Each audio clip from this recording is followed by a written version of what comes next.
Hey everyone, I'm Sal Sancada, and this month's Q&A is all about lighting. Let's jump right to it. First question, can you please explain some versatile lighting setups for weddings and events? So this is a really interesting question, open to interpretation a little bit here. So let me answer in a way that makes sense to me. Throughout a wedding day, we use various lighting setups, and it obviously depends on the situation. But I would say within 90%, they're all the same. So the first setup is going to be the bridal prep or the groom prep on a given wedding day, right? You got bride prep, groom prep, ceremony, reception, creatives. And I would say we alternate or alter our lighting setups depending on where we are. Bridal prep and groom prep, we typically shoot natural light, right? It's the easiest to work with. I've got two shooters working. We open up the blinds and we have nice light coming into the room. I would highly suggest you adopt a style like that. Sure, you can bring in speed lights. I've seen videos online where people are setting up like strobes, firing to a wall, and really overcomplicating it. Remember, on a wedding day, it's not about being complicated. It's about being fast and efficient. And you've got a huge light source right outside that window. So open up the blinds. It's early in the day, typically when the bride's getting ready. You should have plenty of natural light. So we're not using speed lights there. Let's jump to the ceremony. This is also very important. I would say very old school style of photography, there would be flash, right? The photographer would have this big, like giant mechanism over his camera, taking pictures as the bride would come down, and the pace would slow down tremendously because you can only take so many shots, and they all look artificial. That is not our style at all.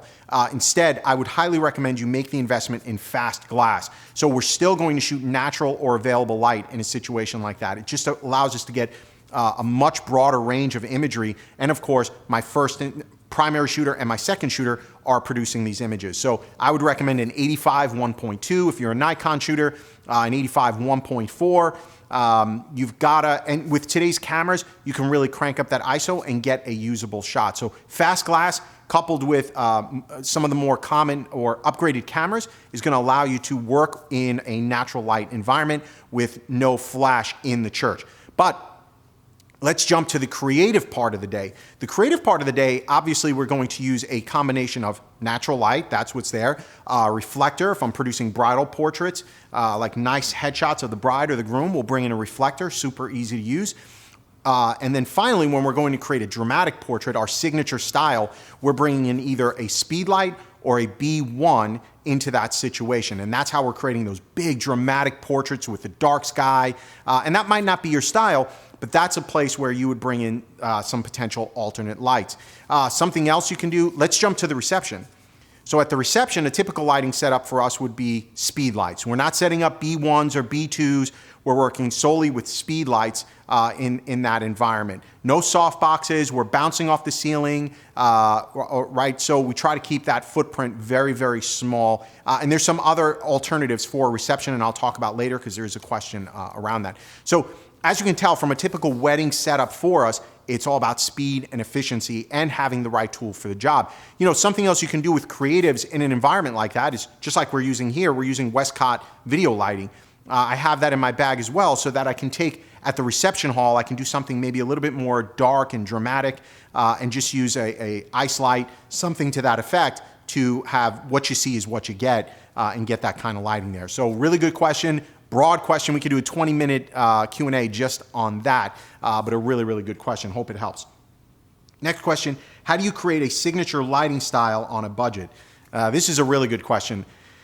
I would say as we've gotten started, lighting has probably become one of the most expensive aspects to what we do. And with that lighting comes this just plethora of tools that we're using. So everybody starts somewhere, right? And so in the beginning, if you've got a very, very low budget, you're just starting out, you can't afford to go out and spend thousands of dollars on every lighting gadget that's out there, it's really easy.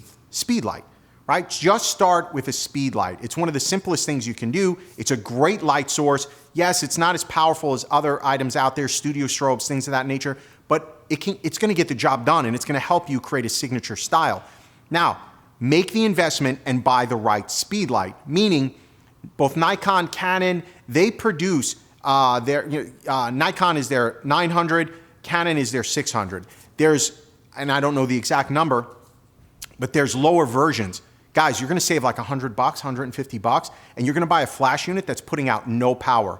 make the investment one time and buy the right light that's going to last you, right? So my Canon speed lights have lasted me for a very, very long time. They're powerful. They put out the amount of light I need. You can control direction with them. You can get modifiers from Westcott, from Magmod. There's all sorts of modifiers out there to control that light and give it a different look and feel. So that's where I would start.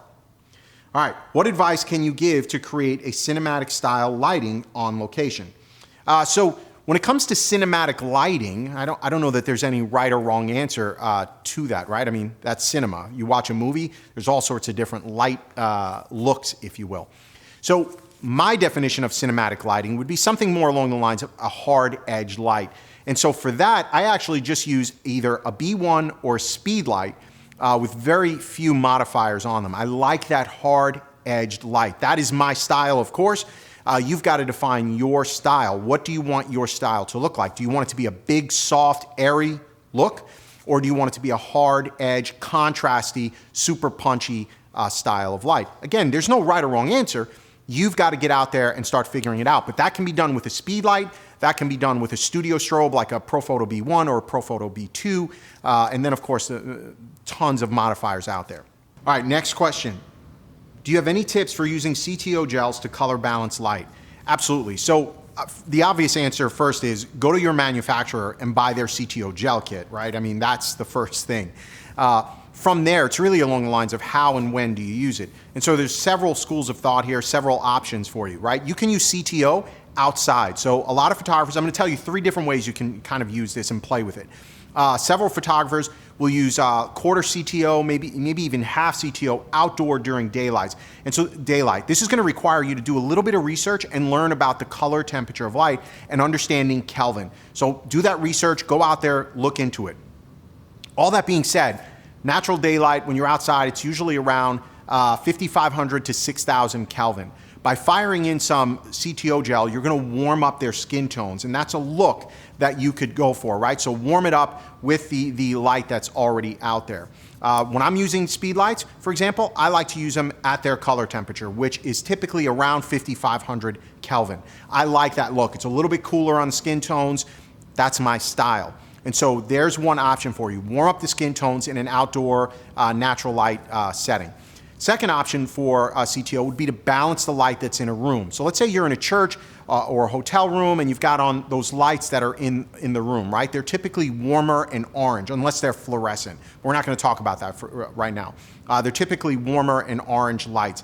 If you want to balance your speed light, which is going to look a lot cooler, right? Their skin tones will look very cool and the background will go extremely orange. That's a look. But if you want to balance their skin tone with that background light, that's yet another area where you're going to bring in probably half CTO and more than likely a full CTO gel. Okay, so your third option, if you've ever seen those photographs that are shot at around dusk where the couple is normal looking skin tone, right? Not orange, not blue, and then the background goes completely blue, that's how they're doing it. So they're using CTO in that outdoor situation to control the look and feel. So there's 3 different ways that you can use CTO gels, and every manufacturer typically has CTO gels, a kit for you. If you're using speed lights, look to a company like Magmod. If you're using like Profoto B1 or B2s, they have their own gel kits. In worst case scenario, if your lighting manufacturer does not produce gels, you can go to a company like Adorama or B&H and just buy loose gels, not expensive at all, and you'll use like a rubber band or something like that around your light to fire that in there. But I highly recommend, again, to control your look and feel of your photography, use gels. It's a unique way to create that kind of cinematic and look and feel for your imagery. All right, next question. How do you choose the best lighting system for your studio investment? This is a really good question. So when I started out in photography, I started out with a lower budget, and my studio lighting kit consisted of an Alien B, I think they were the Alien B 800s and 400s. So that's Paul C. Buff, check them out, great, great product. What I don't like about them is the construction is not the same as a Broncolor or a Profoto, right? But you're also paying more money for those lights. So as your studio grows and evolves, you're going to have this need to invest in better equipment. And what does better even mean? Better is usually around the quality of light, And what does the quality of light mean? It's tied to, we can talk about things like duration of light, the color of light, the consistency of the color of that light. Have you ever noticed when you're using, in your editing and you've used a flash, that as you move from frame to frame, the color temperature seems to be off by maybe just 100 or 200 Kelvin either way, right? Or maybe even more. That inconsistency is creating more work for you. The more advanced or more expensive lighting kits have managed to work on that so that there's more consistency. The duration of light, how much light is hitting your subject, how powerful these lights are. These are all things that are going to change in cost. So what you have to do is figure out what's right for you in the time in your career that you're at. But these things do matter. So it's not enough to just say, well, it's good enough. Well, it's not really good enough, right? So for example, and I'm not picking on Alien Bees or Profoto because I've used both in my career and achieved great results with both. But for example, if I'm on location and I'm using an Alien Bee light or an Einstein light, I've got to have an external battery pack which can weigh another 6 to 12 pounds, and it's a shoulder harness tied into a light that's plugged into that. Well, it's not very practical. It's not very efficient, right, or portable. Whereas the Profoto B1, it's one unit and the battery pack is built into that unit, right? So once again, getting what you pay for. Can both produce light for you? Of course, but there's a significant difference. And so you've got to make that investment in what makes sense for you at this stage of your career. So sorry if I didn't give you a black and white answer there, but it truly does depend and it does matter. All right, next question. What is your advice for getting great light into difficult to reach locations? Now, I do have to interpret this question a little bit. Difficult to reach locations. I'm assuming you mean on location and hard to reach destinations, right? I have to interpret this a little bit. So this actually lends into the answer of the previous question. This is where something like a B1 comes into play, because a B1 is going to allow me to be remote and have one lighting unit, no battery pack, a lot less gear, a lot less weight, and be much more portable on location. So for me, my money's on something like the Profoto B1 or the Profoto B2. Yes, you can use speed lights in these situations, but here's what you have to keep in mind. A typical speed light is only going to put out 50 to 60 watts of power compared to a Profoto B1, which is going to put 500 watts of power out, or a Profoto B2, 250 watts of power out. Are you going to pay for that extra power? Of course you are. But when you consider that the B1 is putting out almost 10 times the amount of power, you start understanding why you're paying for that light. Now, if you want to have a bigger footprint and carry battery packs, power generators, or all the other stuff that you're going to need to use maybe some other types of lights, these are the things you're going to have to consider. But how important is speed and efficiency and, of course, portability to you and your studio when you're in these remote locations? So I would highly recommend that you have at least one Profoto B1 with you to do these types of shoots. All right, last question. How can you use complex lighting setups during wedding receptions? Complex lighting setups, wedding receptions. Those two things are problematic to me. When I'm at a wedding reception, the last thing I want is a complex lighting setup. But since you're curious, here's how you can do it. The number one thing you can do here is start introducing additional speed lights, right? So that you can control both backlight and front light for your client. The look you achieve will be absolutely breathtaking. So how do you do that?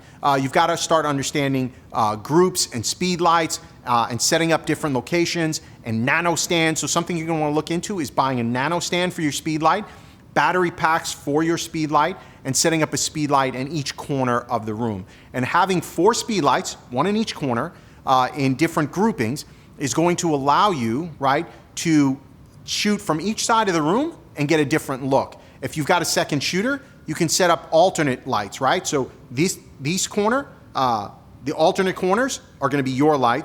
The other alternate corners are going to be your second shooter's lights, each being triggered separately, because a speed light is not going to be able to recycle with both of you guys on the same channels.